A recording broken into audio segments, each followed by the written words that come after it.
The first images arrive as shadows. Shadows cast by a war becoming more intricate, more paranoid, more dependent on the silent duel of intelligence than any battlefield map could show.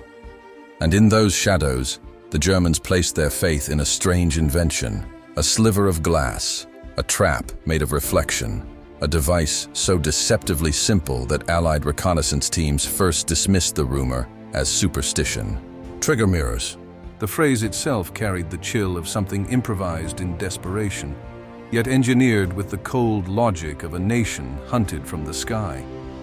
By 1943, the Third Reich had come to believe that every Allied photograph, every blurred outline of a factory roof, every grainy snapshot of a marshalling yard was a step toward their destruction. And they were right. The cameras mounted beneath Allied reconnaissance aircraft could do more damage than entire bomber wings. So the Germans set out to turn the act of photographing into a liability. If they could catch the photographer in the moment of exposure, just long enough to trace the angle back to its source, then the hunter in the clouds could become the hunted. Part 1 begins not in the sky, but on the ground, in a workshop buried beneath a Bavarian forest. The air is metallic, tasting faintly of solder and solvent. Lamps tremble on steel chains. Technicians in gray coats stand over long tables where rows of circular glass discs gleam under the light like dormant eyes. They are not mirrors in the conventional sense. They are prisms, precise, razor-edged, enfolded between layers of metal that seem almost surgical in their austerity. The first man we see is Oberleutnant Felix Gerber, a signals officer whose only battlefield is the map room. He is not a man of swagger or visible passion. He wears his uniform like another piece of heavy equipment, purely functional. What sets him apart is his ability to see invisible things, light angles, pulse patterns, the narrow seam between signal and noise. His superiors trust him not because he promises results, but because he calculates them. He moves through the workshop with a notebook tucked under his arm, stopping at each mirror station with a surgeon's patience. His eyes reflect the cold glow of the lenses as he studies the curvature. "They must scream when struck," he says calmly. The technicians exchange puzzled looks until he explains. When Allied cameras fire their shutter, the flash of captured light is like a heartbeat. These must catch that heartbeat, not passively, with clarity, with violence. Violence in this case is not physical, it is informational. Each trigger mirror is designed to collapse the direction of incoming light into a quantifiable angle. It does not merely reflect, it reacts. The moment an airborne camera captures an image, the mirror captures something back, the angle of arrival, the altitude, the bearing of the aircraft. In that fraction of a second, the mirror becomes an informant, pointing a silent finger at the unseen intruder above. To Allied airmen, it was just another patch of ground.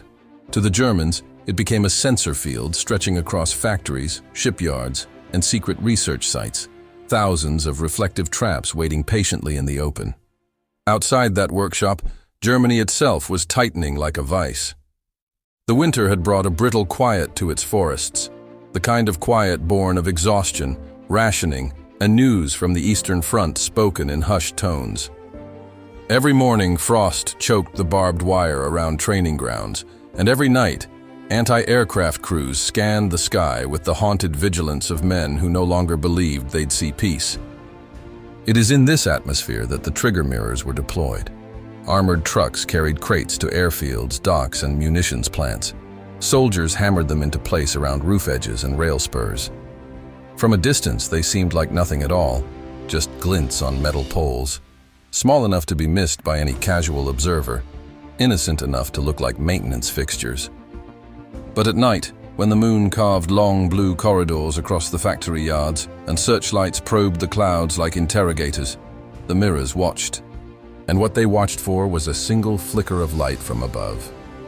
Allied reconnaissance pilots often described the moment of taking a photograph as almost ritualistic. They flew alone, often unescorted, trusting their altitude and speed more than guns or armor. The cold at 30,000 feet sliced into their gloves and boots. The engines roared with the steady threat of mechanical revolt. And beneath them, Europe stretched in darkness, broken only by the faint glow of cities ordered to hide their existence. For many, the cameras were a lifeline, a clicking reassurance that they were not alone, that their work was essential, that even if the ground never saw them, the war depended on their eyes. One of those pilots was Captain Daniel Reeves of the U.S. Army Air Forces, a man whose steadiness in the cockpit bordered on myth. He had the calm of someone who trusted numbers over nerves, who believed altitude was a shield and precision a kind of morality. The crews who serviced his aircraft swore he could feel turbulence through his elbows. But even Reeves had never heard of a trigger mirror. The first time he flew over a German shipyard protected by them, the night was moonless, thick with cloud. His oxygen mask tasted of rubber and frost. The camera housing beneath him hummed with readiness. He swept in low, too low, his navigator muttered. But Reeves trusted his instincts. He angled the aircraft, fingers poised over the release lever. A faint tremor passed through the cockpit as the shutter fired. That was the moment the Germans had been waiting for. On the ground, the mirror array registered the light burst as a needle prick, a mathematical whisper sharp enough to pierce the surveillance grid. A line appeared on Gerber's plotting board, drawn in red pencil, altitude 22,000, bearing southeast, divergence margin minimal. And then another line, and another. The mirror field had triangulated Reeves's position in less than a second. Gerber leaned over the board, the corners of his mouth tightening, not in triumph, but in something like grim affirmation. The system worked. The hunter had betrayed his position. An alert spiraled outward across German command channels. Searchlights cranked upward. Anti-aircraft batteries woke from their nightly lethargy, gears grinding as they swung toward the interpolated coordinates. The sky itself seemed to stiffen. Reeves saw nothing at first. The aircraft droned steadily, the horizon a smudge of charcoal. Then, without warning, beams of white fire leapt upward, searchlights piercing the dark with uncanny precision. One slashed across the underside of the wing, spilling light through the cockpit like a knife of molten glass. Reeves felt the heat of panic seize his throat, a primitive sensation that no training manual could erase. He banked hard left. The aircraft groaned. Instruments jittered. The second burst of photographs would have to wait. He knew something had gone wrong, terribly wrong. "This is too fast," his navigator muttered, voice trembling. "They shouldn't have found us this fast." But the Germans had not found them through luck. The mirrors had given their exact angle and altitude, and the searchlights were simply following orders. Gerber watched from his command post as the air defense pattern tightened, a net closing around an enemy he could not see but could almost feel. The map glowed under lamplight, as if the paper itself feared what was coming. A delicate metaphor he would never articulate even to himself, though he sensed it in the tremor of his fingertips. Reeves pushed the aircraft higher, then lower, seeking the seam between beams. The smell of cold metal filled the cockpit, sharp and bitter. Every creak felt like a warning. Every flicker of light felt like an accusation, and in that moment, neither Reeves nor Gerber understood that they had just stepped into a new era of reconnaissance warfare, one defined not by brute force, but by the silent intelligence of reflection. The mirrors, still glinting on their poles far below, had tasted the shutter's heartbeat, and somewhere inside the German command structure, a doctrine was forming, quietly, rationally, and with the promise of profound consequences. If you can see the photographer, you can kill the picture. The night around Reeves tightened like a fist. The sky was no longer the safe, dark ocean he had trusted. It had become a field of traps. As the searchlights sliced toward him again, and the anti-aircraft guns awoke with the harsh cough of steel lungs, he realized something he would carry for the rest of his life. The ground was watching back. The sky had always been Captain Daniel Reeves's ally. He trusted its vastness, its silence, its promise that altitude could shield him from the teeth of war. But on this night, as the searchlights licked at his fuselage with unnatural precision, he felt something he had never felt before. The sky was hunting him. The aircraft shuddered as he climbed through a band of turbulence, the frame rattling like bones shaken in a jar. Frost crawled along the edges of the cockpit windows. Reeves adjusted the throttle with a deliberate calm that did not match the storm in his pulse. Below him, the German coast was vanishing under a patchwork of darkness and flame.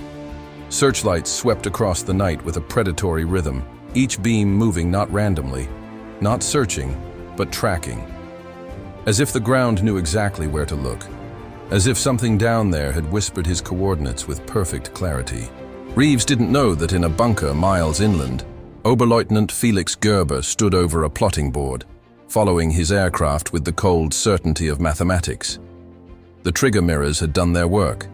The triangulation lines intersected on the map with sharp certainty, like blades crossing at their points. Gerber issued instructions without raising his voice. "Adjust all batteries 4 degrees east. Maintain the predicted climb trajectory. He will attempt to break above the field." There was no excitement in his tone, only the detached precision of a man reading fate as if it were a set of coordinates. Up in the freezing cockpit, Reeves banked again, too steep, too sudden. The navigator clutched the sidewall to steady himself. "Daniel, they're anticipating us. It's like they know every turn." Reeves didn't answer immediately. The engine's roar filled the silence between them. He inhaled the frigid air through his oxygen mask, tasting rubber and fear. "It's not radar," he finally muttered. "Radar can't track us this clean. Not from this altitude." "Then what?" He didn't know. But something on the ground was staring straight into his shutter clicks, reading his movements through the narrowest slits of light. He felt exposed, not like a pilot flying reconnaissance, but like a man whose shadow had betrayed him. The aircraft dropped suddenly as a flak burst detonated beneath them, throwing up a blossom of dark fire. Shrapnel pinged off the underside with the rapid clatter of hail. Reeves pulled up sharply. The altimeter needle danced. Oxygen lines rattled. "Hold on," he shouted, his voice barely audible above the engine. The next burst erupted near the right wing, rocking them violently. The smell of burning cordite drifted upward, thin but unmistakable. Reeves steadied the aircraft with both hands, knuckles white against the controls. Below, the anti-aircraft crews worked like a single organism, predictive, relentless, informed by a new intelligence they didn't fully understand but trusted. Each trigger mirror fed its angle to a central board. Each board fed the batteries. Human intuition had been replaced by geometry. Gerber watched the map tighten its boundaries around a single moving point. Yet even as his pencil traced the likely course of the enemy aircraft, a sliver of unease broke through his logic. Mirrors were reliable. Mathematics was reliable. But war never obeyed only rules. Men did unexpected things when pressed into corners. And Reeves was being pressed. He veered west, hoping to break out of the illuminated corridor. The searchlights followed like a pair of merciless eyes. He dove, then climbed. Nothing worked. The beams were no longer reacting. They were predicting. It felt less like being spotted than being studied. The navigator swallowed hard, sweat freezing on his temple. "This isn't normal. They can't know our heading unless someone's feeding them." His voice trailed off. "Unless someone can see the camera." Reeves stared ahead, jaw clenched. The realization struck him with brutal clarity. Their own intel gathering had become a beacon. He had no name for it, no terminology, but he understood the principle. Light had betrayed them. He pushed the aircraft into a shallow dive. Instruments trembled. Airspeed climbed. The wind screamed against the frame, rattling the rivets. He aimed not for the safety of cloud cover, but the edge of the mirror field, a boundary he could only guess by its pattern of searchlight angles. But the Germans had built their trap wide. Flak erupted again. A cloud of metal fragments tore into the left wing. The aircraft jolted sideways. Alarms bleated a metallic cry. Reeves fought the controls as smoke trailed from a ruptured line. The navigator cursed under his breath. "We can't outrun this!" "We're not outrunning," Reeves answered, his voice low. "We're outthinking." Below, Gerber marked their dive on the board, eyes narrowing. "He is attempting lateral escape," he said. "Increase predictive arc." But even in that moment, a flicker of doubt touched him. The enemy pilot was not reacting with panic. His pattern was deliberate, reckless, yes, but controlled. This was a man steering through chaos with intent. Reeves pitched the aircraft sharply, pulling a maneuver more common to fighters than reconnaissance planes. The airframe groaned. metal complaining under stress. A hinge snapped somewhere behind the cockpit, but the aircraft held. The searchlights faltered for a heartbeat, just one, but Reeves saw it. A seam, a hesitation in the German calculations. "There," he murmured. He banked hard into the gap. Below, Gerber's pencil hesitated over the map. For the first time, the lines didn't converge neatly. The pilot had broken the predicted model. The mirror angles were still feeding data, but the aircraft's radical turn had pushed it into a zone the algorithms hadn't accounted for. "Recalculate," Gerber ordered. The plotting team moved fast, voices overlapping, compasses spinning across paper. But the sky had shifted. Reeves plummeted through a thick veil of cloud, the cockpit swallowed in gray. The world outside dissolved into nothingness. His only companions were instruments, oxygen flow, and the thunder of his own heartbeat. "Don't level out," he whispered, mostly to himself. Cloud was safety, cloud was anonymity. Below, the searchlight stabbed helplessly at the mist, carving the sky but finding no target. Gerber's expression tightened, but he did not scowl. He respected skill when he saw it, and this pilot was skilled. Still, he believed in the system. Mirrors did not lie. "Hold positions," he instructed. He must emerge somewhere. Light cannot hide him forever. But this time, light was not on the German side. Reeves cut all non-essential power. The aircraft fell into a near-silent glide. Engines no longer roared, and the sudden quiet felt like slipping beneath an ocean surface. They ghosted through the cloud, invisible and inaudible. The navigator stared at the altimeter in horror. "This is insane," he whispered. "They'll hear us when you restart the engines." "That's why we'll restart only once," Reeves said, "and only when we're clear." The descent was brutal. Clouds thinned. Blackness pooled beneath them. Reeves waited, breath held, until the searchlights lay far behind, their glow fading like dying stars. Then, with a practiced flick, he powered the engines back to life. The propellers screamed as they caught air. The aircraft jolted, then steadied. They were out. Bruised, battered, almost broken, but out. The mirror field, so precise and merciless, had lost them. But Reeves didn't feel relief, only a cold, lingering question. What had just happened down there? In the bunker, Gerber stood motionless over the now empty map grid, the last known coordinates marked with quiet finality. His staff awaited orders. He gave none. He simply stared at the point of disappearance, the location where the pilot had not acted like a predictable data point, but like a thinking, resisting adversary. A man who had slipped through the seams of German logic. Gerber did not praise the mirror system, nor did he doubt it. But something in him shifted, something faint but significant. The enemy had seen the trap and lived, and any trap that fails even once must be reconsidered. Above the clouds, Reeves flew silently toward the darkness of the North Sea, the coastline disappearing behind him. He didn't speak. His navigator didn't either. The night around them no longer felt like a void. It felt like a warning. Somewhere in Germany, a new weapon had awakened. It had watched them. It had learned from them. And it would not sleep. The North Sea opened beneath Captain Daniel Reeves like an ink-dark expanse, still and impenetrable, the kind of void that swallowed sound and memory.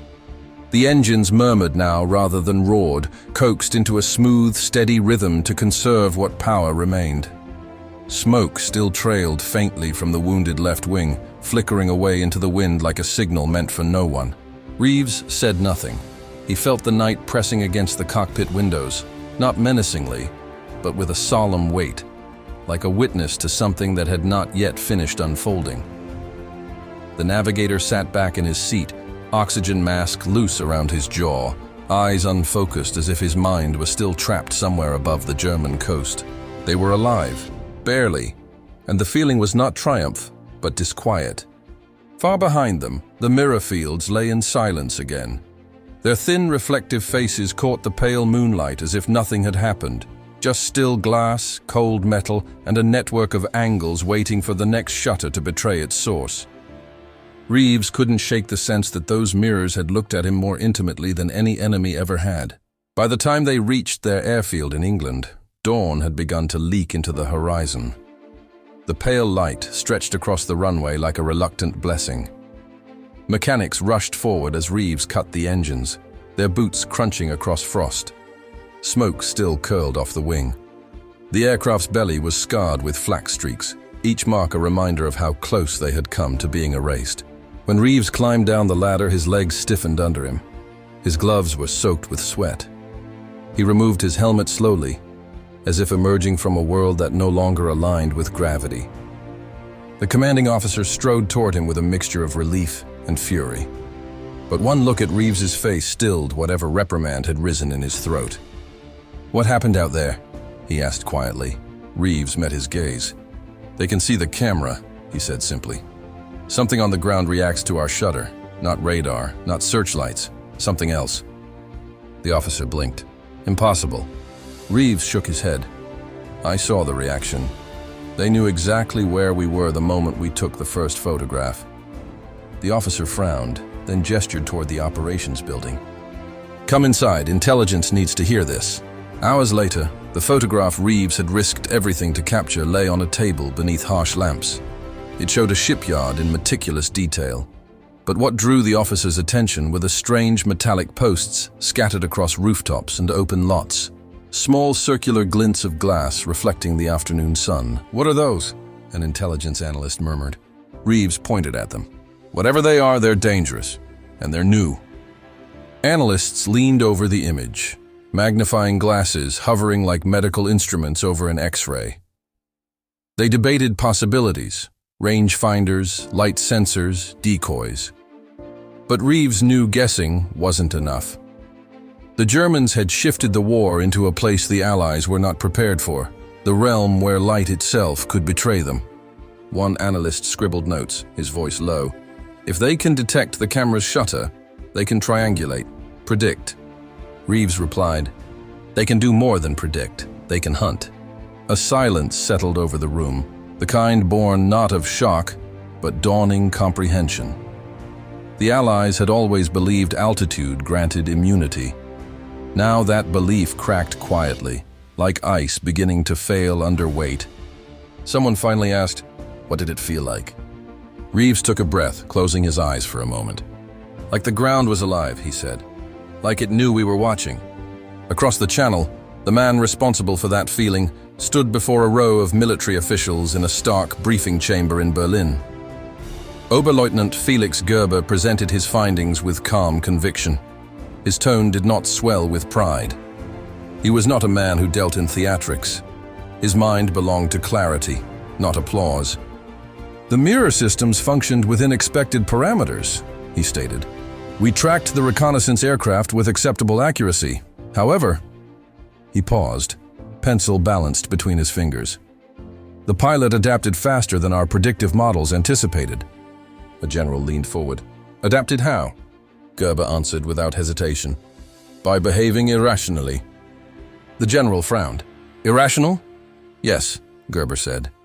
"He broke expected flight patterns, sacrificed advantage for unpredictability. It allowed him to slip into cloud cover before the system recalculated." One officer scoffed. "A lucky escape?" Gerber didn't agree.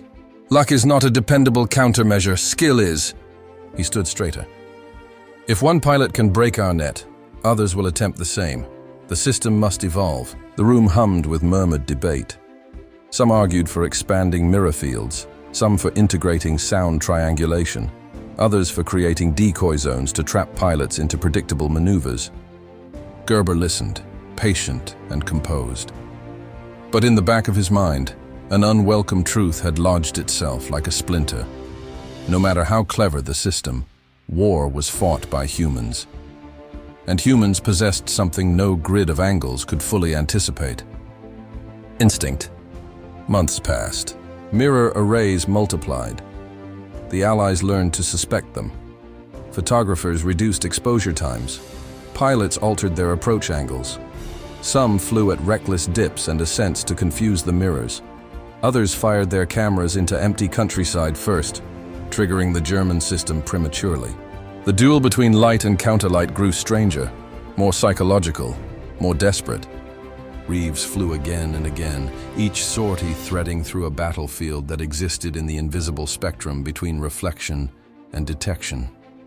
He learned to feel when the mirrors were near, not by sight, but by the eerie synchronicity of searchlights that no longer behaved like searchlights at all. Gerber, for his part, refined his system with mathematical ruthlessness. He created layered fields, overlapping grids, predictive arcs designed to chase the unpredictable. He respected Reeves, not by name, for he never learned it, but by the signature of defiance written in the flight patterns he tracked. Across the war's shifting fronts, their invisible duel played out again and again, neither man aware of the other's face, yet bound by an unspoken rivalry born of invention and survival. But like all wartime technologies, the trigger mirrors met their limit not by failure, but by evolution. The Allies developed cameras with suppressed shutter flashes. The British introduced false flash projectors to confuse detection grids. American units deployed smoke canisters that bloomed at high altitude, scattering light into useless fragments. The Germans responded with more mirrors, more equations, more fields. The war became a spiral of innovation that raced faster than either side could fully master. And then, as the tides shifted irrevocably after Normandy, the mirror fields began to disappear, dismantled, abandoned, or buried beneath the rubble of collapsing infrastructure. Gerber lived to see them become relics of a war that was slipping beyond his control. Reeves lived to see them mentioned in debriefings as experimental counter-recon measures, with no acknowledgement of the night he first encountered their gaze. But both men carried the knowledge privately, with the quiet understanding shared by those who survived the cutting edge of innovation. That wars are shaped not only by great battles and bold strategies, but by the smallest moments when technology reaches out from the unknown and touches the human spirit. Years after the war, a single trigger mirror was recovered from a collapsed shipyard. Its surface was scratched and dulled, its angles frozen forever. When held to the light, it reflected not clarity, but a fractured shimmer, like memory itself, caught between what was seen and what was forgotten. It stood as a reminder that even in a conflict defined by tanks, fleets, and armies, the war for information had been equally decisive. Shadows and reflections had mattered. A shutter click could alter the course of a mission. A sliver of glass could change the rhythm of the sky. And in that strange, silent battleground between light and darkness, two men had fought without ever meeting, one mapping the future, the other trusting instinct to survive it. Both had been shaped by the same truth. In war, even the smallest glimmer can become a weapon. And those who learn to read that glimmer, whether through mathematics or through the trembling intuition of a pilot, hold for a brief moment the fragile power to reshape fate.